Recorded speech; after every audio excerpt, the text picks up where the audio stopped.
सीकर जिले के बेरी गांव की संतोष देवी बंजर जमीन पर बागवानी कर अच्छा मुनाफा कमा रही है। संतोष महज 5 बीघा जमीन से बागवानी के जरिए सालाना 40 लाख रुपए की आमदनी कर रही है। प्रस्तुत है सीकर से हमारे संवाददाता सुनील की एक रिपोर्ट। सीकर का बेरी गांव शुष्क इलाकों में शामिल है। यहाँ भूजल स्तर बहुत नीचे चला गया है।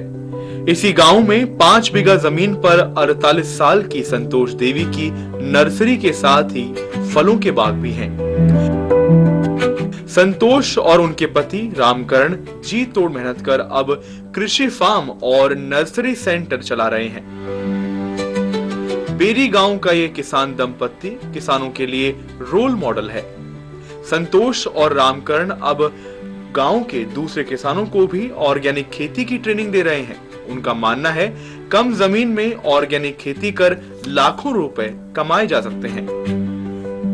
मैंने 2008 में अनार की खेती शुरू की थी। उस समय हमारे जो उद्यान विभाग के अधिकारी थे उन्होंने यही कहा कि भाई आप अनार लगाओ। तो उस समय हमारी जो सिंदूरी अनार थी तो वो पौध आई हुई थी, तो हमने 220 शुरू में पेड़ लगाए थे।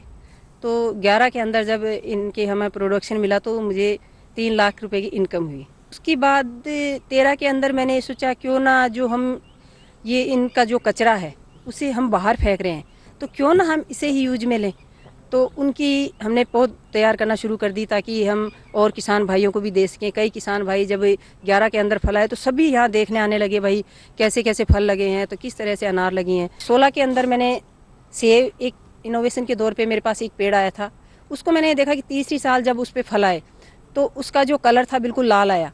तो उसके बाद मैंने उसी से कटिंग करके और अपने खेत में 40-50 पेड़ और लगाए और उन्हीं की अब जो मैं पौध तैयार, जब 4 साल बाद मुझे इनका जो फल मिला तो शुरू में पहली साल जब इन पे फल आया तो पहले 5-5 किलो आया, फिर 10 किलो आया, फिर 15 किलो आया। जैसे जैसे पेड़ ग्रोथ करता जाता है वैसे वैसे उन पे प्रोडक्शन है वो बढ़ता जाता है। तो जब इसके अंदर फल आए तो सारे अधिकारी जो थे हमारे उद्यान विभाग के वो सभी यहीं देखने आए और उन्होंने यही कहा कि वास्तव में आपने तो इसे मिनी कश्मीर बना दिया है। तो मैंने पढ़ाई एग्रीकल्चर से की है। दूसरा कि मम्मी पापा ने जो मेरे को बगीचा डेवलप करके दिया उसको आगे बढ़ाने की भी जिम्मेदारी भी मेरी थी। तो मैंने पास आउट करने के बाद में 2017 से खेती कर रहा हूँ बागवानी की, जिसमें फलदार पौधों की खेती है और वो भी जैविक तरीके से। और साथ के अंदर हम नर्सरी भी चलाते हैं जो भारत सरकार द्वारा रजिस्टर्ड नर्सरी है। और हमारा जो बगीचा है राजस्थान जैविक प्रमाणीकरण संस्थान द्वारा पंजीकृत है, जिसमें विभिन्न फलदार के पौधे हैं, जिसमें हमारा मेन हो गया अनार है, सेब है जो गर्मियों के क्षेत्र में होता है, नींबू है, अमरूद है, बेर है। इनकी बागवानी करते हैं।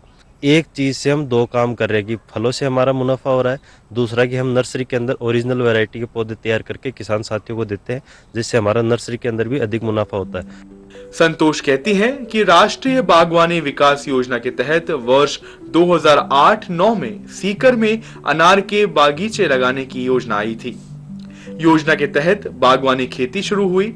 इससे 300 टन अनार का उत्पादन हुआ। संतोष ने बताया कि पहली उपज का मुनाफा 25 लाख रुपए था। उन्होंने जैविक तरीके से अनार की खेती की। यहाँ से अनार राजस्थान के अलग अलग शहरों के अलावा पंजाब, हरियाणा, गुजरात, दिल्ली और महाराष्ट्र में भेजे जाते हैं। इसके साथ ही देश भर के कृषि वैज्ञानिक भी अक्सर उनके फार्म हाउस पर आकर शोध करते हैं। संतोष कहती हैं कि फलों की बिक्री और नर्सरी से वो सालाना करीब 40 लाख रुपए की कमाई करती हैं। संतोष बताती हैं वह नर्सरी में आम, चीकू, मौसमी, सेब, अमरूद, अनार और नींबू के पौधे भी बेचती हैं। ब्यूरो रिपोर्ट, दूरदर्शन समाचार, जयपुर।